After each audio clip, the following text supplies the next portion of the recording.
अस्सलामुअलैकुम। War room से मैं हूँ जवाद कमाल और मैं हूँ महरुख शहरियार। नाज़रीन, दुश्मन को लग रहा है कि हमारा मुजाहिद सो रहा है, लेकिन हमारा मर्द मुजाहिद जागा हुआ है। मेरे जहन में एक सवाल भी आ रहा है, बेवकूफ़ किसे कहते हैं जवाद? बेवकूफ़ वही जो ये गलती को बार बार दोहराए, और टीचिंग टर्मिनोलॉजी में गलती बार बार करने को कोताही भी कहा जाता है। लेकिन जब आप टीचिंग के हवाले से गुफ्तगू कर रहे हैं, इस टर्म को आप ज़रा डिफाइन करें, क्योंकि एग्जाम्पल देके बताएं फिर लोगों को कि बेवकूफ़ है कौन।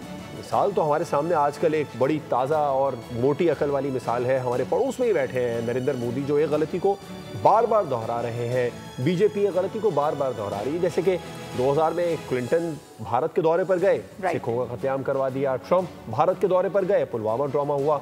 अब जेडी वेंस गए तो सबके सामने पहलगाम अटैक, और पाकिस्तान पर इल्जाम लगाया, एक दरख्त को भी आतंकवाद करार दिया। लेकिन ये कह दिया गया है बाकायदा तौर पर कि नथिंग विल अंडू पाकिस्तान, और इंशाल्लाह ये आज़म हमारा है। पाकिस्तान की जानिब किसी ने भी मैली आंख से देखा तो उसकी आंखें नोच ली जाएंगी। नाजरीन, पाकिस्तान के खिलाफ भारत का हर हरबा और हर कोशिश बार बार नाकाम हुई है। पाकिस्तानी तैयारों के रडार ने भारतीय नाम निहाद सर्जिकल स्ट्राइक की कोशिश को बुरी तरह से नाकाम बनाया है, और रीडर की रीडिंग पर भारतीय राफेल तैयारे मौके पर पकड़े गए हैं। हमला लीक होने पर भारतीय तैयारे दुम दबाकर भाग निकले हैं। पहले आपको रिपोर्ट दिखाते हैं, उसके बाद में अपने मेहमानों का आपसे तारुफ करवाएंगे। नाज़रीन, बड़ा अहम मामला है और अहम मामले पर गुफ्तगू होने जा रही है। हमारा पैनल हमारे साथ ही मौजूद है। डॉक्टर जमील अहमद खान हमें ज्वाइन कर रहे हैं। इसके साथ साथ मसूद अहमद खान हमारे साथ मौजूद है, डिफेंस एनालिस्ट हैं। Major general retired Tariq Rashid भी हमारे साथ हैं, और मीसम रजा भी हमारा साथ देंगे। गुफ्तगू कर लेते हैं नाजरीन। बात कर लेते हैं मसूद अहमद खान की जानिब बढ़ेंगे, चूँकि डिफेंस एनालिस्ट हैं, बड़ी बारीक और गहरी नज़र रखते हैं इस तमाम तर मामले पर। गुज़िश्ता रोज़ से भी पहले से हम देख रहे हैं कि किस तरह से भारत की जानिब से ही तमाम हथकंडे अपनाए जा रहे हैं। एक के बाद एक फेलियर सामने आ रहा है। उसके बाद अब बाकायदा तौर पर ये इतलात मौसूल हो रही हैं, जिस तरह से रात को हमारी जो इतला डिपार्टमेंट है उसकी जानिब से बताया गया है कि किसी भी वक्त कुछ भी हो सकता है, और हम वक्त तैयार हैं। क्या समझ रहे हैं मसूद अहमद खान साहब, ये पंगा बहुत भारी पड़ने वाला है भारत को? जी हाँ, बिल्कुल राय नहीं है, और उनको वाज़े तौर पे कई दफ़ा कहलवा चुके हैं कि आप न करें। अगर आप आना चाहेंगे हम आपको वेलकम करेंगे, जो इसके बाद जो आपके साथ होगा वो आप इस मसले याद रखेंगे।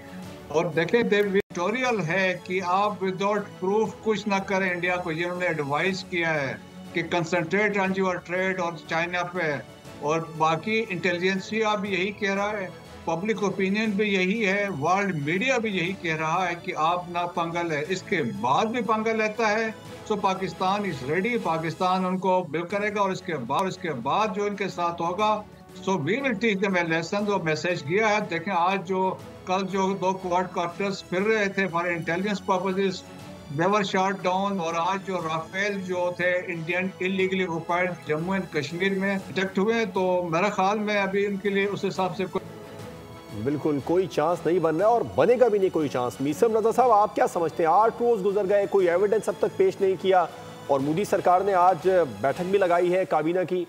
कोई एडवेंचर करने की कोशिश करेंगे? बिस्मिल्लाहिर्रहमानिर्रहीम, बिल्कुल जी, एडवेंचर नहीं इसको कह सकते, मिस एडवेंचर करने की जरूर कोशिश करेंगे। और ये जो इन्होंने राफेल तैयारों के साथ जो अपनी हदूद के अंदर रहते हुए जो पेट्रोलिंग का एक ड्रामा किया है, बेसिकली ये अपनी ही कौम को बेवकूफ बनाने की नाकाम कोशिश कर रही है।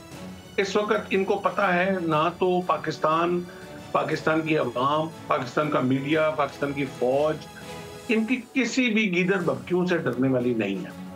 अब ये ड्रामा कर क्यों रहे हैं? इसके पीछे 2-3 मुहर्रिकात हैं, वो आपने देखने। वो एक नंबर 1, जब से इन्होंने ये महंगे तरीन राफेल तैयारे जो इनके साथ बहुत बड़ा हाथ हो गया था, इन पता नहीं 4.5 जनरेशन के हैं, जबकि निकले वो 2.5 जनरेशन के। अच्छा, उसमें बहुत बड़ा कमीशन इनके मोदी साहब के रिश्तेदारों ने और इनके फ्रंटमैन ने खाया। आज भी वो जिन्होंने कमीशन खाया राफेल तैयारों में, वो पैलेस में बैठे हुए हैं। अच्छा, बिल्कुल ठीक है। तारिक रशीद साहब, आपकी जानिब आना चाहूंगी। जी कंटिन्यू कीजिएगा सर। जी कंटिन्यू कीजिएगा। जो इनकी लोकसभा में पब्लिक अकाउंट कमेटी है, वो इनसे अब सवाल उठा रही थी कि राफेल तैयारों का आपने ये कल इन्होंने बेसिकली अपनी आवाम को बेवकूफ बनाने की कोशिश की है। जो 4 राफेल तैयारे कश्मीर, जहां पे आप एक छोटे से ड्रोन के साथ भी रैकी कर सकते हैं, आप किसको डरा रहे हैं? किस कौम को डराने की कोशिश कर रहे हैं? जिस कौम को मौत से ज्यादा प्यार है जितना तुम्हें जिंदगी से प्यार है। 100%। हम तो कब सिंध ताश का मुआहदा जब से हुआ था, मैं ऑनेस्टली आपको बता रहा हूं कि तब से मुझे जाती तौर पे इस चीज का दुख था कि 5 दरियाओं का पानी में हमने 3 दरियाओं का पानी अपने हाथ से इसको गिव अप कर दिया।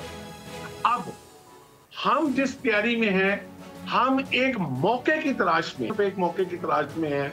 इन्होंने अब मुआहदा तो इन्होंने शुरू में खत्म किया, अब ये मुआहदा हमारी तरफ से भी खत्म है।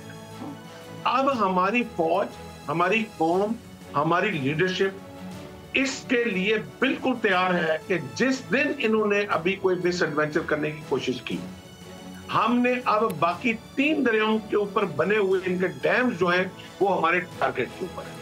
और मेरी ये आपके मीडिया के तवस्सुत से, आपके चैनल के तवस्सुत से मेरी अपनी कौम को भी ये इंतबा है कि जितने लोगों ने भी ब्यास रिवर के ऊपर, ओल्ड बेड ऑफ ब्यास के ऊपर जिन लोगों ने जजमेंट की हुई है वो अभी साफ कर लें। जो सतलुज रिवर के ऊपर भी जिन लोगों ने कोई फसलें काश्त की हुई हैं वो साफ कर लें, क्योंकि अभी सतलुज का पानी भी खुलने लगा है, ब्यास भी खुलने लगा है और चनाब में भी इंशाल्लाह बहुत जल्दी आप लोअर लेवल का सैलाब की सूरत देखेंगे जब इनके डैम हम टारगेट करेंगे। सही, ठीक है। तारिक रशीद साहब, आपकी जानिब आना चाहेंगे।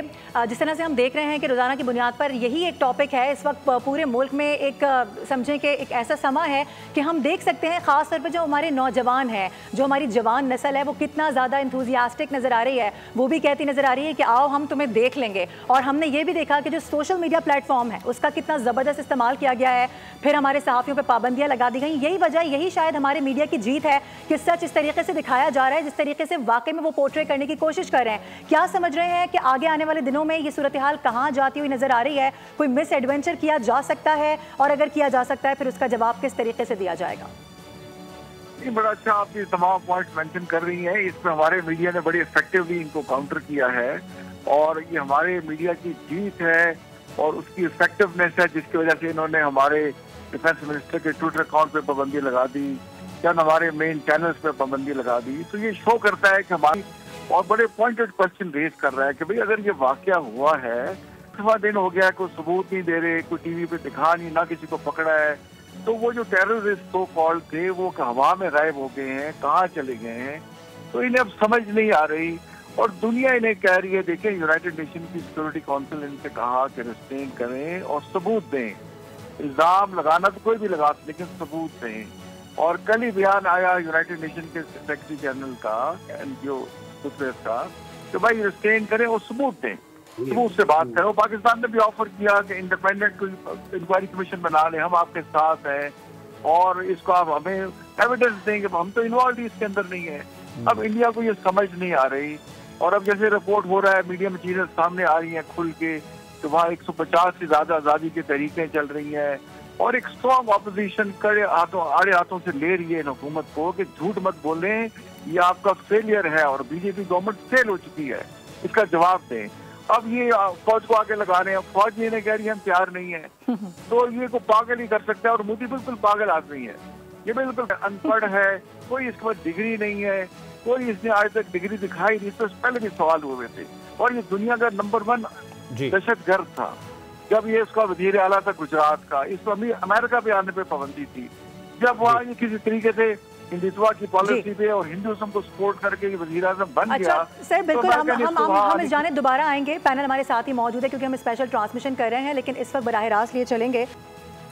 जी हाँ, देखें, पहले मैं एक कमेंट करना चाहूँगा। जनाब तारक ने अभी बात की मोदी साहब के बारे में, तो मोदी साहब ने पीछे बियोलॉजिकली बॉर्न हैज सेंट मी, उन्होंने कहा था कि मेरी माँ ने मुझे जन्म नहीं दिया है, मुझे आसमान से अवतार हूँ, मैं उतारा गया हूँ। तो जिस बंदे की ये सोच हो तो उसके से हम क्या तवक्को कर सकते हैं।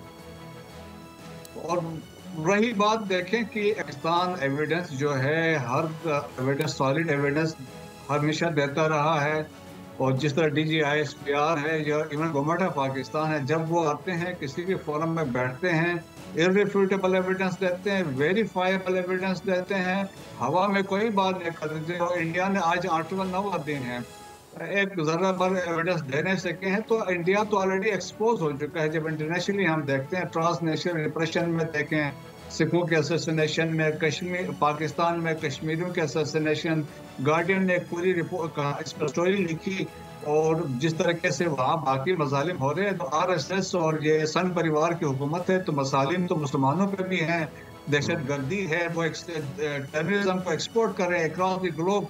तो मेरे ख्याल में इंटरनेशनल कम्युनिटी को भी रियलाइज है। लास्ट टाइम जब ये सिखों की असैसिनेशन हुई, तो उस वक्त के जो नेशनल सिक्योरिटी एडवाइजर थे जैक सलिवन, जो उस वक्त के एडमिनिस्ट्रेशन के, तो उन्होंने एक स्टैंड लिया था। उन्होंने कहा था regardless of the country involve, we will stand by. तो इसलिए अभी जो गुप्ता पकड़ा गया, विकास यादव की एक्सट्रेडिशन की इंडिया से बात कर रहे हैं, तो हम समझते हैं कि बेटर सेंस विल प्रिवेल, और दे अंडरस्टैंड कि India is a country exporting terrorism, और इसकी लीडरशिप की मेंटल जो क्वालिटी है उसको दुनिया भर को उसको चेक करना चाहिए। बिल्कुल ठीक है। डॉक्टर जमील अहमद साहब, आपकी तरफ आऊँगा। राफेल तैयारों को भगाया, हमला लीक हुआ, तैयारे दुम दबाकर भागे, ये खबर है कल रात की। अच्छा, अब बात यह है कि यही वो राफेल तैयारे हैं जिनके बारे में नरेंद्र मोदी ने 2019 में कहा था कि अगर ये हमारे पास होते तो नतीजा कुछ और होता, ऑपरेशन स्विफ्ट रिटॉर्ट की नाकामी के बाद में। अब आप समझते हैं अब भी कोई गलती करेगा मोदी? देखिए, ये राफेल तैयारे या सेट तैयारे या एडवांस जो भी इक्विपमेंट है, उसके पीछे एक जज्बा होता है। पाकिस्तानी कौम के पास वो जज्बा है, पाकिस्तानी फौज के पास वो जज्बा है, और पाकिस्तानी फौज के पास हथियार और औजार भी ऐसे हैं जो मैचिंग है। तो लिहाजा उससे फर्क नहीं पड़ता है, और यही वजह है कि जब उन्होंने स्क्रैम्बल किया अपनी साइड पर राफेल में, इंडियन साइड पर, और हमारे जब एयरफोर्स के शाहीनों ने स्क्रैम्बल किया अपनी साइड पर, तो उनमें इतनी हिम्मत नहीं हुई। उनको पता था कि अभिनंदन वाला कहीं हाल ना हो जाए कि वो किसी तरीके से बॉर्डर क्रॉस करें। और हम तो हमेशा कोशिश करते हैं, और हमारी हमेशा यही कोशिश रही है पाकिस्तान की कि हम इनके दायरे में रहते हुए अपना काम करें। इसलिए हमें जरूरत नहीं थी कि हम उनकी तरफ पार करके जाते, और हमने पहले ही हमारे नेशनल सिक्योरिटी कमेटी ने वाज़ेह तौर पर जो बयानिया दिया है उसमें बिल्कुल क्लियर कह दिया है कि अगर हम पर कोई हमला हुआ तो फिर हम बड़ा मजबूत और बहुत कवी किस्म का जवाब देंगे। और उसके लिए आपने देखा कि जैसे उनके जहाज नजर आए रेडार पर हमारे, और हमारे जहाज़ों ने वहाँ अपनी कमर कसनी शुरू की, तो वाक़ई तो वो सिलसिला है। लेकिन किसी तरीके से जंगों में या दुश्मनों को आदमी को अंडर एस्टिमेट नहीं करना चाहिए। हमारी मुस्तैदी, हमारी तैयारी है, और उसको इसी तरह जारी रहना चाहिए। तो ये तो रहा हमारी अस्करी सफ़ों में, लेकिन हमारी सफारती सफ़ों में भी अब तक हमने जो एफर्ट्स की हैं सिक्योरिटी काउंसिल के स्टेटमेंट के लिहाज से, जो अल्फाज इंडिया चाहता था कि वो शामिल करवा ले पाकिस्तान को ब्लेम करने के लिए, वो नहीं हो सका। और उस लिहाज से मोदी ने तकरीबन 15 हेड ऑफ स्टेट से और गवर्नमेंट से गुफ्तगू करके कन्विंस करने वो भी नहीं सही। लिहाजा हमारी सफारती एफर्ट जा रही है, हम उसको और तेज करेंगे और करना चाहिए। अस्करी तैयारी पूरी है, हमारी कौम तैयार बैठी हुई है। हम नहीं चाहते कि जंग हो, हम कब कहते हैं जंग हो, लेकिन अगर मुसल्लत किया गया तो फिर कोई और रास्ता नहीं है। हमने तो दुनिया को बताया हुआ है कि हम पुरअमन कौम है। हम तो अब भी हमने ऑफर किया है कि आप बिल्कुल इम्पार्शियल, न्यूट्रल, इंडिपेंडेंट इन्वेस्टिगेशन करा लें, ताकि आपको स्याह और सफेद सामने आ जाए। लेकिन अगर उनके दिल में खोट ना हो तो वो उसको जरूर वो एक्सेप्ट करें इतनी अच्छी ऑफर को। लेकिन अगर उनके दिल में खोट है तो वो तो चाहेंगे कि उसका राग अलापते रहें कि पाकिस्तान जो है उसके साथ लिंक है पहलगाम इंसिडेंट का। तो उससे क्योंकि वो उनका नैरेटिव बिका नहीं, वो नैरेटिव दुनिया ने बाय नहीं किया, लिहाजा अब वो किसी और नैरेटिव की तरफ जाएंगे। और क्योंकि मोदी ने इतना ज़्यादा हाइप क्रिएट कर दिया है अपने लोगों में, अपने वोटर सपोर्टर्स में, आरएसएस के लोगों में, अपने हिंदुवाता नज़रिए के लोगों में, कि अब मोदी का पीछे हटना मुश्किल नजर आ रहा है। ये उसके लिए दुश्वारी हो गई है। लिहाजा पाकिस्तान को, पाकिस्तानी कौम को बिल्कुल तैयार रहना चाहिए कि जिस तरह के तारड़ साहब ने कहा है, हमारे इंफॉर्मेशन मिनिस्टर ने, कि अगले 24 से अब 36 घंटे क्रिटिकल हैं। हम बिल्कुल उस क्रिटिकल घंटों में मुस्तैदी के साथ, बिल्कुल चाबुकदस्ती के साथ तैयार बैठे हुए हैं, ताकि अगर कोई बिल्कुल साथ ही रहेगा। मीसम रजा साहब, आपसे जानना चाहूंगी कि अब हम देख रहे हैं कि हर जो उनका जो इंटरनेशनल मीडिया है, उसके साथ साथ जो नेशनल मीडिया है, इंटरनेशनल फोरम्स है, सब जगह पर ये जो मोदी का बयानिया है ये बुरी तरह से पिट चुका है, नाकाम हो चुका है। एक बस इंपॉर्टेंट इन्फॉर्मेशन है, ज़रा मैं आपसे लेना चाह रही हूँ। गुज़िश्ता रात से कुछ खबरें गर्दिश कर रही हैं सियालकोट सेक्टर के हवाले से कि कुछ वहाँ पर कशीदगी की इतलात हैं, इस तरह की कुछ हैं। क्या समझ रहे हैं आप तक, क्या इतलात पहुँची हैं, ऐसा कुछ हुआ है? क्योंकि सोशल मीडिया पर अगर हम देखें तो सोशल मीडिया पर कुछ ऐसी वीडियोज़ हैं जो कि वायरल की जा रही हैं। आर दीज फेक वीडियोस या कुछ ऐसी हलचल वहां पर हुई है? अब दो सवाल आपने मुझ पे किए हैं। एक तो मीडिया के हवाले से किया है, दूसरा आपने सियालकोट सेक्टर के हवाले से किया है। लकीली ये दोनों सब्जेक्ट मेरे बड़े फेवरेट सब्जेक्ट हैं, इसलिए कि सियालकोट से मैं बिलोंग करता हूँ और मेरा गांव भी जो है वो बॉर्डर एरिया पे है। तो दूसरा मीडिया का मैं आपको सवाल देता हूँ। सियालकोट वाली जो एज पर है सियालकोट इज कंसर्न, इस वक्त आप यकीन करें कि जहाँ नो मैन लैंड खत्म होता है, मैं कल फिजिकली वहाँ मौजूद था। मैं वहाँ पे हो गया हूँ, मैं पूरा बॉर्डर एरिया में फिर गया। इस वक्त नॉर्मल पेस में कटाई हो रही है, किसी को कोई पैनिक नहीं है हमारी साइड से, ना हमारी किसी मसाजिद लाउड स्पीकर्स में कोई अनाउंसमेंट की गई है गांव खाली करने का। अच्छा, अलबत्ता दूसरी साइड से मतवातर आवाजें आ रही थी। इन्होंने मंदिरों में, गुरुद्वारों में जाके ऐलानात करवाए हैं कि जी आप फौरन अपनी फसल की कटाई खत्म करें, फसलें आप नहीं हटाएं, क्योंकि अब आगे जंग होने वाली है। मैं वो अपने कानून से वो अनाउंसमेंट्स कल सुन के आया। अच्छा, they are just creating panic, they are just creating a war scenario, they are scaring their own people। क्यों? पहली बात तो ये है कि जो फौज और वॉर इंडस्ट्री को और जो वॉर वेसल्स को समझने वाले लोग हैं, वो ये बहुत अच्छी तरह जानते हैं कि जंग का 99% राज जो होता है वो उसकी सीक्रेसी और सरप्राइज में होता है। अच्छा, इन्होंने 22 तारीख से ये ढोल पीट रहे हैं कि हम पाकिस्तान को छोड़ेंगे नहीं, हम इसको मिट्टी में मिला देंगे, हम इनको ध्वस्त कर देंगे। और भाई, ये जिन्होंने ध्वस्त करना होता है ना, वो इस तरह बॉर्डर के पार उस तरफ पे बैठ के जो है ना, वो भौंकते नहीं है। आपने इंग्लिश का बड़ा मशहूर मुहावरा सुना होगा कि बार्किंग डॉग्स सेल्डम बाइट। ये बार्किंग डॉग्स हैं। इन्होंने सिर्फ दरिया के उस तरफ बैठ के गालियां देनी है, बकवास करना है, झूठ बोलना है, मीडिया वॉर गेम खेलना है। और क्यों खेलना है? कि आपका जवाब देने से पहले मैं आपको कि आपके चैनल समेत इस वक्त 16 चैनल्स पे कल इन्होंने पाबंदी लगाई इंडिया में। ये हमारे मीडिया की पहली जीत हुई, ये हमारे नैरेटिव की पहली जीत हुई है, हमारे पर्सपेक्टिव की जीत हुई है कि इन्होंने सच को रोक लिया अपनी अवाम। दैट मीन्स कि इनकी पब्लिक ने इनके मीडिया को रिजेक्ट कर दिया था। इनकी झूठी वो आर्या और जनरल बख्शी और वो जो 2.5 इंच की मूछें लेके आ जाता है और चीखता चलाता है, थूके मुंह से निकल रही होती हैं। आई डोंट नो उसको जर्नैल किसने बना दिया, मुझे तो ये इस बात पे हैरान हूं। अच्छा, एनीवे, वो इनके स्वामी साहब, ये उनकी पब्लिक ने इनको बुरी तरह रिजेक्ट कर दिया। उनका सारा नैरेटिव इस वक्त दफन कर दिया उन्होंने, बल्कि उसकी चिता जला के उसका करिया चरण कर दिया। और अब वो उनकी पब्लिक जो है वो हमारा मीडिया सुनती है। They love to listen the truth. वो जो सच्ची स्टोरी है वो सुनना चाहती है। आप आज तक कोई, आज 22 तारीख गुजरे हुए कितने दिन हो गए, आपने अभी तक कोई सबूत नहीं दिया।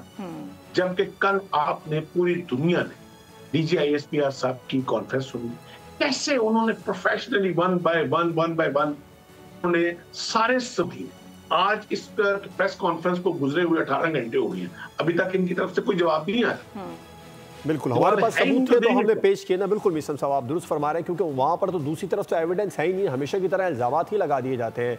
वज़ीर इत्तलात तथा तारड़ ने भी कल एक बड़ी अहम प्रेस कॉन्फ्रेंस की थी, उन्होंने भी यही कहा था कि आप बगैर सबूत के इस तरह बात कर देते हैं, और उन्होंने ये भी क्लियर कर दिया था कि अगले 36 घंटे इंतहाई अहम है, लेकिन हमारी पाक फौज सरहदों पर चाको चौबन और मुस्ताद खड़ी है। इस हवाले से आपसे बात करूंगा, लेकिन पहले अता तारा ने क्या कहा, जरा आप भी सुनिए। सनद इंटेलिजेंस इतलात हैं कि अगले 24 से 36 घंटों में पहलगाम वाक़े से जुड़े बेबुनियाद और खुद साख्ता इल्जामात को बुनियाद बनाकर भारत पाकिस्तान के खिलाफ फौजी कार्रवाई करने का इरादा रखता है। पाकिस्तान इस बात का वाज़े इरादा करता है कि भारत की तरफ से किसी भी किस्म की फौजी मुहिम जोई का यकीनी और फैसला कुन जवाब दिया जाएगा। पाकिस्तान भारत का खित्ते में मुद्दई, मुनसिफ और जल्लाद का खुद साख्ता किरदार सख्ती से मुस्तरद करता है। बदकिस्मती से भारत ने गैर माकूलियत और तसादुम के रास्ते पर चलने का इंतखाब किया, जो कि खित्ते और दुनिया में तबाहकुन नताइज का बायस होगा। बिल्कुल वाज़े अता तारा साहब ने कर दिया। वज़ीर इत्तलात ने यह कह दिया कि इंटेलिजेंस इत्तलात है कि भारत गलती करेगा, लेकिन हम मुकम्मल तौर पर चाकू चौबंद हैं और फैसला कुन जवाब देंगे। मसूद साहब, आप क्या समझते हैं, इस बार जो पाकिस्तान की जानिब से एक बात को बार बार क्लियर किया जा रहा है कि हम फैसला कुन जवाब देंगे, यानी कि सिर्फ 2 तैयारे नहीं गिराएंगे, फैसला कुन जवाब देंगे। देखिए, मेरे ख्याल में उनको वो शक दूर करना चाहते हैं कि उनको यह शक है कि पाकिस्तान कोई रिस्पांस ऐसा नहीं देगा, हम इस अपॉर्चुनिटी को सीज करते हैं और एक जो फेस सेविंग है वो कर लेते हैं, इसको ये एक अंडरस्टैंडिंग है। लेकिन यहाँ की जो लीडरशिप है, मेनली मैं जब बात करता हूँ मिलिट्री लीडरशिप क्या करना है, और जब इंडिया की बात आती है तो देखें हमारी सोच ऑलमोस्ट डिफरेंट हो जाती है। और हमने पिछले 78 साल से देखा है कि इंडिया वो मुल्क है जिसने पाकिस्तान को कभी एक्सेप्ट नहीं किया as a independent sovereign state. So therefore they are hatching conspiracies right from partition से अभी तक कर रहे हैं, पाकिस्तान को डिस्टेबलाइज करने के लिए प्रॉक्सीज यूज कर रहे हैं, दहशतगर्दी करवा रहे हैं। और अभी बैठ के सारे अभी कह रहे हैं कि वहाँ पहलगाम में ये हुआ है। सबूत तो आपने एक शेयर्ड सबूत नहीं दिया और आप कह रहे हैं कि ऐसा होगा। अब जिस तरह मैंने कहा कि इंटरनेशनल कम्युनिटी बिल्कुल एक्सेप्ट नहीं करती कि जो है, इसके बावजूद ये कर वायलेट करते हैं। तो इस दफ़ा ये जवाब है कि मैंने कहा कि जवाब हमारा जो होगा it will B massive, lethal होगा और इनके इमेजिनेशन में नहीं होगा उनके साथ क्या होगा। वो लीडरशिप जहाँ पे बैठी है अफवाज पाकिस्तान की, तो मेरा ख्याल में बहुत वाज़ेह मैसेज है। और जिस तरीके से आपने देखा कि जिस हमारी एयर एक्टिव है और राइट फ्रॉम सिकंदू, सैदू शरीफ, पसनी, कराची तक they are defending the our air, जो हमारी बाउंड्रीज हैं। और जिस तरीके से हमारे JF-17 थंडर ब्लॉक 3 भी है, J-10C भी एक्टिव हैं। तो जो वो राफेल लेके आए, राफेल के लिए तो J-10C जवाब के लिए हमारे पास चाइनीज के जहाज मौजूद है। तो लेकिन उनकी कैपेबिलिटी नहीं है। 36 जहाज है टोटल, और असल में तो फैसला करने वाला तो पायलट है ना। अगर वो पायलट ही अभिनंदन जैसे होंगे तो वो फिर क्या कर सकते हैं। सो रिजॉल्व है पाकिस्तान में, अफवाज पाकिस्तान में रिजॉल्व है।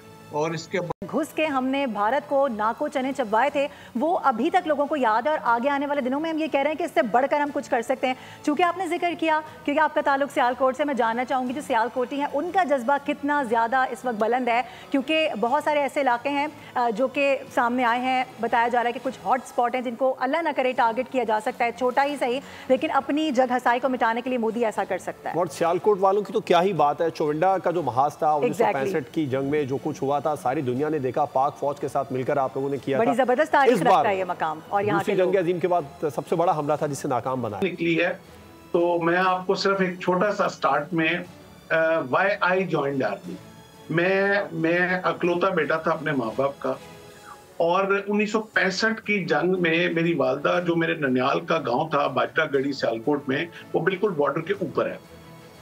जो हमारा इवन पाकिस्तानी जो ऑब्जर्वेशन टावर है वो हमारे गांव में लगा हुआ है। तो इन्होंने जब अटैक किया था 65 वॉर में, तो मेरी वालदा का जो मेरे नाना का गांव था, घर था, वो हिंदुओं ने इनिशियली टेक ओवर कैप्चर कर लिया था, फिर वो सारा घर जला दिया था।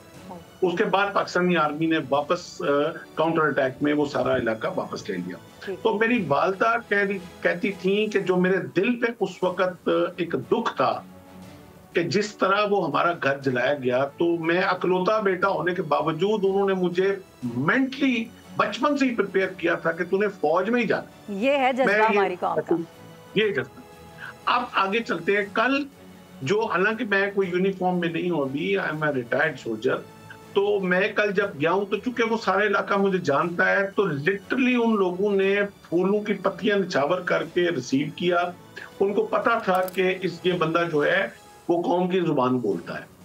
अच्छा, और एक ही सवाल था उधर सिविलियंस का, जो हमारे मजदूर थे, जो हमारे किसान थे, जो हमारे खेतों में काम करने वाले जो लेबर थी, कि सर अगर जंग लगी तो हमें आप आगे बॉर्डर पे लड़ाएंगे।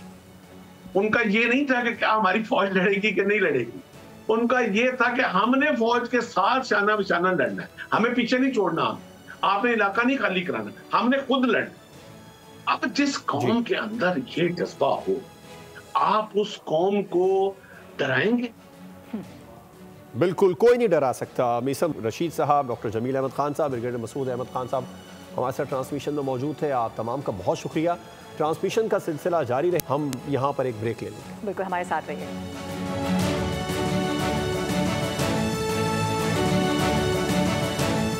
वर्ल्ड वॉर रूम में एक बार फिर से खुशामदीद कहेंगे आपको। ब्रेक से पहले हम बात कर रहे थे पाकिस्तान की तैयारियों की और भारत के मुमकिना हमले की, जिसका इशारा भी दिया वज़ीर इत्तलात अता तारड़ ने कि 36 से 48 घंटे इंपॉर्टेंट है, लेकिन पाकिस्तान मुकम्मल तौर पर तैयार है। और आज मीटिंग भी जारी है, कैबिनेट मीटिंग भारत के अंदर। मोदी कोशिश करेंगे कि किसी तरह अपने लोगों पर वैसे तो बोल की जो ट्रांसमिशन है उस पर बैन है, लेकिन आपको हमारी शक्लों से कहीं लग रहा है कि हमें डर लग रहा है?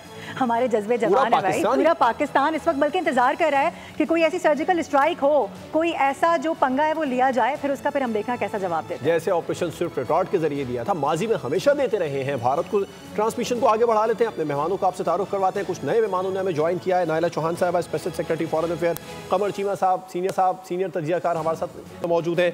अली सरवर नकवी, साबिक सफ़ीर, और अहमद हसन अल अरबी, सीनियर एनालिस्ट भी हमारे साथ ट्रांसमिशन में मौजूद होंगे। अली सरवर नकवी साहब, आपकी तरफ आऊँगा। हम ब्रेक से पहले भी बात कर रहे थे पाकिस्तान की तैयारियों की, लेकिन भारत के अंदर वैसे ही इतने ज़्यादा मामलात हैं। आसाम की बात करें, मगरबी बंगाल की बात करें, दक्कन की बात करें, या फिर खालिस्तान तहरीक की बात करें, तो ऐसे में वो पाकिस्तान के साथ पंगा लेकर, अभी हमने कल की खबर थी जब 5 सिख अपने ही फौजियों ने मार दिया, ये कहकर कि तुम लोग नापाक हो, तुम लोग खालिस्तानी हो, अपने अंदर ही वहाँ पर फूट पड़ चुकी है। तो क्या ये कहा जा सकता है कि मोदी की जो पॉलिसीज हैं वो इंडिया को ही डैमेज कर रही हैं?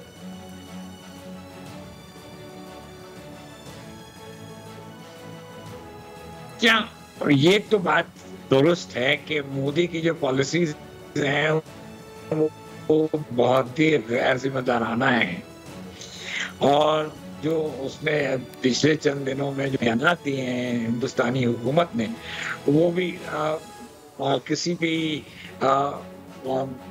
जिम्मेदार मुल्क की तरफ से इस तरह का रवैया नहीं होता है।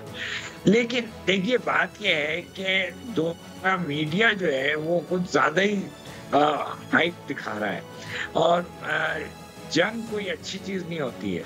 जंग एक किसी भी मुल्क के लिए एक आफत, और वो एक जैसे तूफान एक आफत होता है, उस तरह ये भी जंग भी एक आफत होती है। तो इसको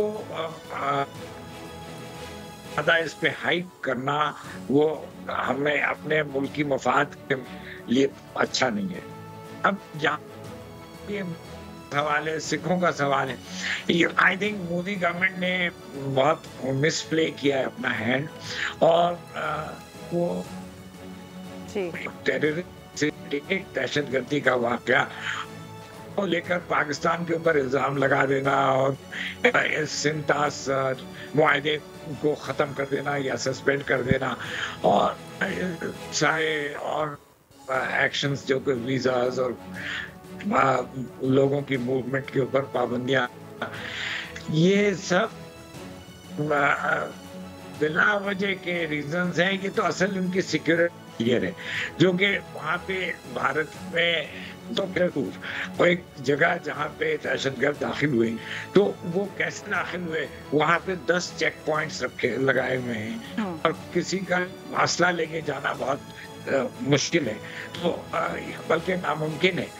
ये जो दहशतगर्द हैं ये कौन लोग हैं और कहाँ से आए हैं, तो ये सब बातें पहले तो इसकी तफ्तीश होनी चाहिए, बजाय इसके कि कसूरवार ठहरा दिया।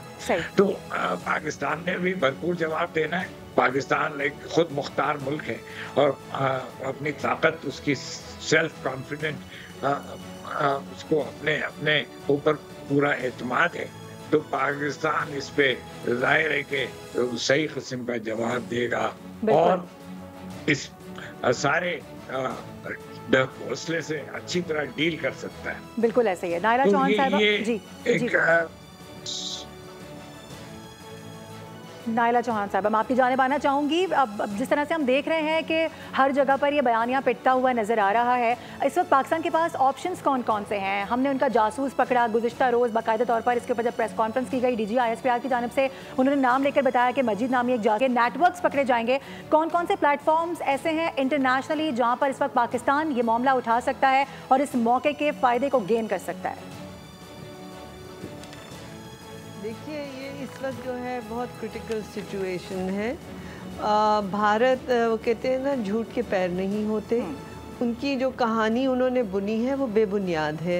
उसकी इंटरनेशनल फोरा पे रेस करने का आप यूनाइटेड नेशन सिक्योरिटी काउंसिल में रेस कर रहे हैं, करना है हमें। और हमें जो है, अगर ये इंडस वाटर ट्रीटी को रोकने की करते हैं तो हमें कोर्ट ऑफ आर्बिट्रेशन में जाना चाहिए। हमें जो है हर जो प्लेटफॉर्म अवेलेबल है, चाहे वो बायलेटरल हो, रीजनल हो या मल्टीलेटरल हो, हम सब में उसका अपना केस जो है वो प्ली कर रहे हैं। हमारे फॉरेन सेक्रेटरी ने जितने भी इम्पोर्टेंट सुफरा हैं इस्लामाबाद में, उनको भी ब्रीफिंग दी। तो हम डिप्लोमेटिक फ्रंट पे तो बहुत एक्टिव हैं, लेकिन आप हिंदुस्तान की मिसकैलकुलेशन और जा रहे हैं और वो फिक्रमंद हैं कि वहाँ हार जाएंगे, इसलिए वो एक डिस्ट्रैक्शन क्रिएट कर रहे हैं। और साथ साथ आप देखें कि JD वैंस आए हुए थे जब ये हुआ है।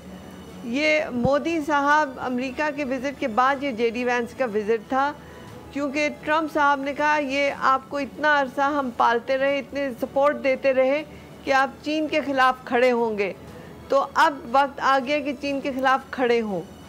इंडिया के पास हिम्मत नहीं है कि चीन के ख़िलाफ़ खड़े हों, उनको अपनी असलियत पता है।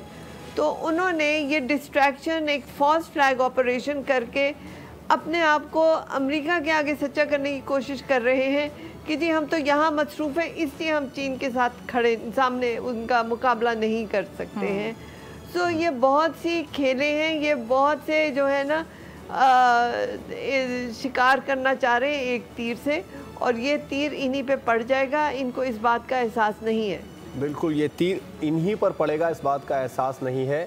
आगे भी बढ़ेंगे ट्रांसमिशन में, ज़रा एक अहम खबर अपने नाज़रीन तक। और नाज़रीन, ऑस्कर लेने वाला भारत एक के बाद एक फ्लॉप फिल्में फेंक रहा है। भारतीय मीडिया में दहशतगर्दों की अटकेलियां आपको बताते हैं। मुज़हिका खेज वीडियो का ड्रामा, भारतीय मीडिया की नई प्रोडक्शन भी फ्लॉप होती नजर आ रही है। भारतीय चैनल की वीडियो में दहशतगर्द को एंकर के सामने रखता है। अकल से आ रही भारतीय मीडिया है, प्रोपेगेंडे का नस्तर नजर आ रहा है, ना ही पैर, और देखा जा सकता है कितनी हल्की स्पीड में वो भाग रहा है। साथ साथ कमेंट्री भी की जा रही है। भारतीय मीडिया में दहशतगर्दों की अटकेलियां जारी हैं। शायद उन्होंने इस जंग को कोई मजाक समझ लिया है। मुज़हिका खेज वीडियो का ड्रामा, भारतीय मीडिया की नई प्रोडक्शन एक बार फिर से फ्लॉप हो गई है। कमर चीमा साहब भी हमें ज्वाइन कर चुके हैं, जरा उनकी जाने बढ़ेंगे। कमर चीमा साहब, वेलकम करेंगे आपको। कहिएगा, एक के बाद एक हम देख रहे हैं कि जो ड्रामे हैं, जो फिल्में हैं, वो फ्लॉप होती नजर आ रही हैं। हम मानते हैं बड़ी अच्छी फिल्में बनाता है भारत, ऑस्कर भी लेता है, लेकिन हमेशा ये जो तुक्का है ये चलता नहीं है, और पाकिस्तान के मामले में तो बिल्कुल फेल होता नजर आ रहा है। देखिए, मेरा ख्याल है कि इस वक्त जो भारतीय सरकार ने ये जो वॉर हिस्टेरिया, जिंगोइज्म शुरू की है, मेरा ख्याल है कि इसमें जारी बात है भारतीय अवाम जो है वो परेशान है, क्योंकि लोग समझते थे कि शायद अब इकोनॉमी डेवलप होगी, खित्ते में हालात ठीक होंगे, हम सारे मुल्क ग्रो करेंगे, ये 21वीं सदी है। लेकिन नरेंद्र मोदी साहब और उनकी जो किचन कैबिनेट है, जो सारी की सारी जो इस हिंदुत्व फिलॉसफी को प्रमोट करती है, शायद वो मुसलसल समझते हैं कि इससे उनको डोमेस्टिकली तो फायदा मिलेगा सियासी तौर पे थोड़ी देर, लेकिन लॉन्ग टर्म भारत को नुकसान होगा। और वो नुकसान हो भी रहा है, क्योंकि दुनिया अब भारत के उस बयानिए को उस तरह बाय नहीं कर रही जिस तरह माजी में हमने देखा। तो लोगों को पहले गलतफहमी थी कि शायद नरेंद्र मोदी बात ठीक कर रहे हैं, अब पे दर पे इंसिडेंट होता है, वाकया होता है, एंड लोगों को इस चीज का अंदाजा हो गया है कि जब नरेंद्र मोदी के 5 साल इक़्तिदार में एक इस तरह का वाकया करवाते हैं, उसके बाद फिर वो शुरू हो जाते हैं मुसलसल उसी को बात को लेकर चलते रहते हैं। और अब इंडियन लोग जो हैं बार बार इंडिया के अंदर से आवाजें आना शुरू हो गई हैं कि कहाँ थी सिक्योरिटी, कहाँ से आपका बॉलीवुड स्टाइल। लोग अब खुद ही पूछते हैं हुकूमत से कि आप लोग कर क्या रहे हैं, आप लोग हमारा, वो जैसे मोदी साहब के बारे में कहा जाता है मोदी की गारंटी, तो वो कहते हैं कहाँ है वो मोदी की गारंटी हमारे लिए कि हर ये जो वाकयात हो जाते हैं।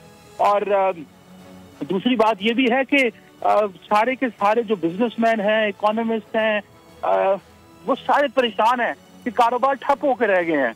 वॉर हिस्टेरिया इस वक्त मुल्क के अंदर, टीवी ने हर चीज को कैप्चर कर लिया है और इसलिए मुझे नजर आता है कि ये सिचुएशन जो है दिन ब दिन खराब तो हो रही है, लेकिन इसके पीछे सिर्फ और सिर्फ मोदी साहब और उनकी किचन कैबिनेट का एक ऐसा हाथ है जो समझते हैं कि उनको इससे पॉलिटिकल इंसेंटिव्स डोमेस्टिकली मिलेंगे।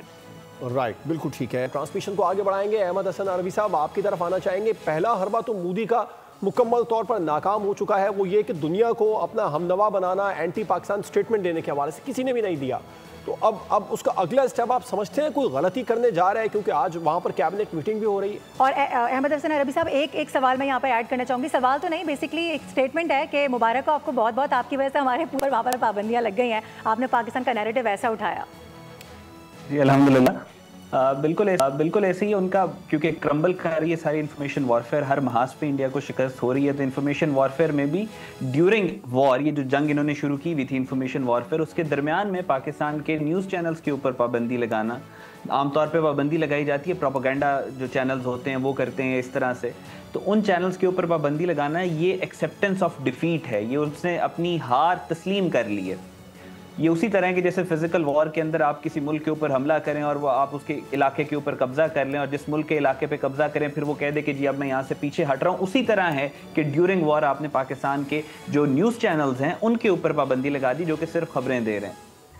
और दूसरी जो आपकी बात है बिल्कुल ऐसे ही है, इसमें there is absolutely no doubt that India is planning एक पाकिस्तान के खिलाफ, ये कल की जो प्रेस कॉन्फ्रेंस हुई थी इंफॉर्मेशन मिनिस्टर की, उसके बाद कोई डाउट किसी को नहीं रह जाना चाहिए कि India is planning an attack. और इनके ऊपर खुद बहुत ज़्यादा प्रेशर है। अभी इनकी जो इंडिया के अंदर कुछ लेटर लीक हुआ है, इनकी जो आपस में कॉरेस्पॉन्डेंस थी आर्मी के अंदर, उसको लेके, जिसके बाद इन्होंने वो लेफ्टिनेंट जनरल जो कुमार है नॉर्दर्न कमांड वाले, उनको भी सैक किया। अब आज उनकी इंक्वायरी हो रही है, तो इनके लिए बहुत ज़्यादा ऑफिस जवानों ने अप्लाई कर दिया।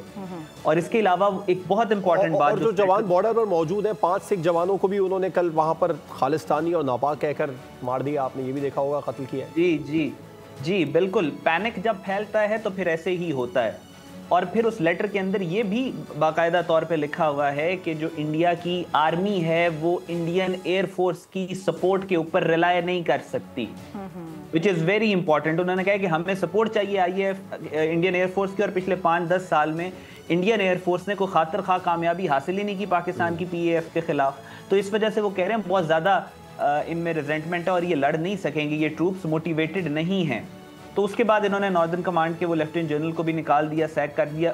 उसके बाद कल की जो मीटिंग हुई है मोहन भगवत की नरेंद्र मोदी के साथ, तो बीजेपी के अंदर एक बगावत बर्पा हो चुकी है। जो RSS के आइडियोलॉग है सुब्रमण्यम स्वामी, उसने मोदी के खिलाफ एक महाज खड़ा कर लिया कि मोदी इतने दिनों से गायब है। कांग्रेस ने भी एक कैंपेन चला दी है गायब मोदी के नाम से, जिसमें मोदी की वो तस्वीर लगाई गई है जिसमें मोदी का सर ही नहीं है, सर कटा हुआ है। तो वो वाली तस्वीर की कैंपेन भी इंडिया में चल रही है। मोदी पे प्रेशर बहुत ज़्यादा है, खौफजदा बहुत ज़्यादा है, और ये अपना इक़्तिदार बचाने के लिए, अपनी कुर्सी बचाने के लिए पाकिस्तान के खिलाफ कोई ना कोई ड्रामा करने के लिए ये लोग तैयार हैं।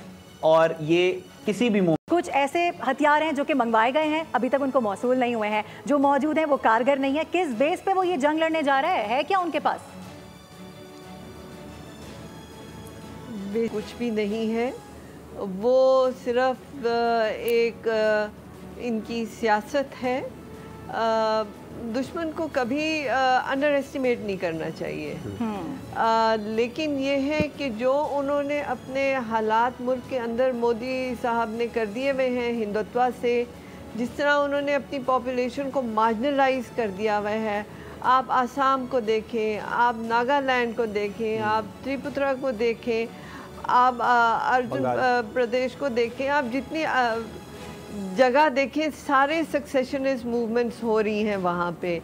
और मोदी की जो हिंदुत्व है उसने सिखों को किस तरह मार्जिनलाइज किया, मुसलमानों को कैसे मार्जिनलाइज किया, ईसाइयों को कैसे मार्जिनलाइज किया।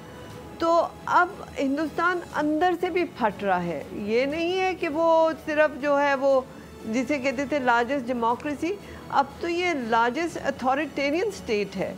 और ये सिर्फ मोदी साहब की जो एजेंडा है हिंदुत्व का, आप देखिए he was known as butcher of Gujarat, और उनको पर्सोना नॉन ग्राटा थे, कहीं वेस्ट पे वो जा नहीं सकते थे। ये तो अब जाके उनको वीज़ा की आसानी की गई और वो अमेरिका गए और इधर उधर थोड़ा गए, लेकिन उससे पहले तो ही वो seen as a criminal internationally. और वो अपनी वो क्रिमिनलिटी जो है ना सिर्फ अपने मुल्क में कर रहे हैं, वो पड़ोसियों के साथ भी कर रहे हैं। पाकिस्तान देखिए लो रिपेरियन स्टेट है तो हमें कहते हैं हमारा पानी बंद कर देंगे। नेपाल अपर रिपेरियन स्टेट है तो उनके भी पानी को ये अजियत कर रहे हैं। बांग्लादेश के पानी को अजियत दे रहे हैं। मतलब हर तरफ से ये सिर्फ फसाद की तरफ, और ये फसाद इनके ऊपर पड़ेगा, किसी और के ऊपर नहीं पड़ेगा। अल्हम्दुलिल्लाह पाकिस्तानी कौम एक आवाज़ से, एक अज़म से इकट्ठे अपनी इंस्टीट्यूशंस, अपनी फ़ौज, अपनी सिक्योरिटी फोर्सेस के साथ खड़ी है। कोई दुश्मन नहीं लग सकती इंशाअल्लाह। बिल्कुल, दुश्मन की मैली आंख पाकिस्तान की तरफ नहीं देख सकती है। अहमद हसन अरबी साहब, वज़ीर ख़ारजा और नायब वज़ीर आज़म इसहाक डार ने कल बिल्कुल क्लियर किया कि तुर्की और चीन पाकिस्तान के साथ खड़े हैं। बल्कि तुर्की के तो वज़ीर ख़ारजा के हवाले से उन्होंने स्टेटमेंट भी कोट किया, ये कहा कि तुर्की के वज़ीर ख़ारजा का फ़ोन आया और उन्होंने कहा कि बताएं हम क्या कर सकते हैं। अब फिर अब भारत में इस नैरेटिव के बाद में चाइना और तुर्की के अगेंस्ट एक कैंपेन शुरू कर दी गई है, तो यकीनी तौर पर इंडिया इंटरनेशनली मोदी की पॉलिसियों को लेकर भी तनहा होता जा रहा है। ये जो हिंदुत्व कल्ट है, जो इन जी आवाज आ रही है आपको? जी जी बिल्कुल आ रही है। जी मैं आपको ये कह रहा हूँ कि इंडिया की जो हिंदुत्व पॉलिसीज़ हैं, जो इनके कल्टिस्ट, इनके जो मीडिया प्रोपोगेंडा पैडलर्स हैं, जिस तरह गौरव आर्या है, या जो भी इनकी फॉरेन पॉलिसी के ऊपर कमेंट्स करते हैं, उन्होंने इंडिया की फॉरेन पॉलिसी को एक इंटरनेशनल एम्बैरेसमेंट बना दी है इंडिया के लिए। ये टर्की के साथ जो टर्की, इनको क्या लगता है ये बेवकूफ़ हैं, पागल हैं, जहनी मरीज़ हैं, ये क्या है कि पाकिस्तान अगर जंग, इंडिया पाकिस्तान के ऊपर जंग इम्पोज करेगा तो इन जाहिलों को क्या लगता है टर्की इंडिया को सपोर्ट करेगा? ये पागल हो गए हैं, ये जहनी मरीज़ हैं। इनको क्या सऊदी अरेबिया इंडिया को सपोर्ट करेगा against Pakistan? Are they even in their sane mind? तो इस तरीके से चाइना के ऊपर ये बात कर रहे हैं, मतलब चाइना पाकिस्तान को अब देख नहीं रहे, चाइना के इंटरेस्ट कहां पे कन्वर्ज कर रहे हैं, किस मुल्क के साथ कन्वर्ज कर रहे हैं। चाइना के लिए सीपैक किस तरह चाइना की एग्जिस्टेंस की जमानत है। अगर सीपैक ना हो तो मलाकन स्ट्रेट आज ब्लॉक कर दे अमेरिका, चाइना का ट्रेड बंद हो जाए, चाइना का बेल्ट रोड इनिशिएटिव बंद हो जाए, उसकी इकोनॉमी कोलैप्स कर जाए और with in 6 month China collapse कर जाए, तो इनको पता नहीं है चाइना के क्या इंटरेस्ट है पाकिस्तान के साथ। सिर्फ ये जो हिंदुत्व का जिंगोइज्म, इनकी जो जहालत, इनकी जो गलाजत, इनका जो इंफीरियोरिटी कॉम्प्लेक्स है, the very fact that Pakistan exists, the very fact that we created Pakistan in 1947, the very fact कि जब तक पाकिस्तान है इनका अखंड भारत का ख्वाब पूरा नहीं हो सकता, उस जहालत के अंदर ये अपने मुल्क में भी आग लगा रहे हैं, एक जंग के अंदर धकेल रहे हैं। और जैसा अभी आपकी मेहमान ने बिल्कुल ठीक कहा, इंडिया इस वक्त भड़क रहा है। मोदी ने अपनी सिविलाइजेशन की तारीख की सबसे बड़ी गलती की है। आज ये पाकिस्तान के ऊपर जो ये हमले की बात कर रहे हैं, उसकी वजह से पूरा पाकिस्तान यूनाइट हो गया है, और उसी हमले की बात की वजह से पूरा इंडिया आज डिवाइड हो गया। अच्छा अहमद साहब, आपसे मैं एक सवाल और लेना चाहूंगी कि बतौर तज्जियाकार, एक सीनियर सहाफ़ी, जिस तरह से आपने बैठ के पाकिस्तान का मुकदमा लड़ा है, उसके बाद हमने देखा कि जो मोदी है उसकी नींदें हराम हो गई हैं, वो पागल होता फिर रहा है, उसने मीडिया पर बैन लगा दिया है, लोगों को वहाँ पे आने से रोका जा रहा है। पैगाम बताएं, एक छोटे से अल्फाज में आपका पैगाम क्या है मोदी के लिए? मेरा मोदी के लिए बिल्कुल क्लियर पैगाम है कि अब ये पाकिस्तानियों को, इनको पता, इनको अंदाज़ा ही नहीं है कि इन्होंने अब किस उम्मत को ललकारा है। वो टर्किश जो मीडिया अकाउंट्स हैं वो कहते हैं कि पाकिस्तान इस वक्त इस्लाम की आखिरी चट्टान है और इस जंग में किसी सूरत पाकिस्तान को अकेला नहीं छोड़ सकते। ये इस्लाम वर्सेस इंडिया है। इनको पता नहीं है, ये जिस चीज़ का इनको खौफ तारी है ना, इनकी फौजों को, इनकी हुकूमत को जिस चीज़ का खौफ तारी है, मौत का, मुसलमान दिन में 5 दफ़ा अल्लाह से शहादत की दुआ करता है, और इस दफ़ा ये अपनी सिविलाइजेशन के साथ, अपनी तहजीब के साथ इतना बड़ा ब्लंडर करने वाले हैं कि ये अकबर को भी भूल जाएंगे, ये अहमद शाह अब्दाली को भी भूल जाएंगे, ये गौरी को भी भूल जाएंगे, ये गजनवी को भी भूल जाएंगे, जो अब पाकिस्तान इनके साथ करेगा। Right. Air commodore Khalid Chishti साहब ने भी हमें ट्रांसमिशन में ज्वाइन किया है, बहुत शुक्रिया अपना कीमती वक्त हमें देने के लिए। चिश्ती साहब, आप किस तरह देख रहे हैं ये वो राफेल तैयारे जिनकी रैकी की गई और उनको वापस भगाने पर मजबूर किया गया पाकिस्तान? मोदी को बड़ा नाज था इन पर। 2019 में क्लियर स्टेटमेंट उसने दिया था। मोदी ने कहा था कि अगर राफेल हमारे पास होते तो नतीजा कुछ और होता ऑपरेशन स्विफ्ट रिटॉर्ट के बाद। अब तो ये भी नाकाम हो चुके हैं। हमारी एयरफोर्स जितनी चाको चौबंद और मुस्तैदी के साथ हमारी फ़ज़ाई सरहदों की हिफाजत कर रही है, वो यकीनी तौर पर भारत के लिए किसी भी तरीके से खौफ और दहशत से कम नहीं है। जी, बहुत बहुत शुक्रिया आपने मुझे इनवाइट किया। जहाँ तक राफेल का ताल्लुक है, इसमें कोई शक नहीं कि वो स्टैंड लोन बहुत अच्छा जहाज़ है जो उन्होंने लिया अपने लिए, लेकिन जो क्रेडिट जाता है वो पाक फ़िज़ाइया की लीडरशिप को और दूरंदेशी को उनकी जाता है, जिन्होंने फ़ौरन ही चेकमेट कर दिया J-10C खरीद के 2022 में मार्च में। और वो राफेल की सबसे बड़ी एडवांटेज जो उस वक्त गिनी जा रही थी, वो उनको कहा जा रहा था कि उनके पास यूरोप और फ्रेंच के मिटियोर और दूसरे मिसाइल हैं जो 150 किलोमीटर तक रेंज तक, बियॉन्ड विजुअल रेंज, किसी भी दुश्मन के जहाज़ को टारगेट कर सकते हैं। इसमें कोई शक नहीं कि उस वक्त तक हमारे पास ऐसे कोई मिसाइल नहीं थे। और उसके फ़ौरन बाद ही पाकिस्तान ने रिएक्ट करके दूरंदेशी का साथ देते हुए जहाज़ खरीदे J-10C, जिनमें PL-15 जहाज़ों के ऊपर ये मिसाइल लगते हैं और उनकी रेंज 200 किलोमीटर से भी प्लस है।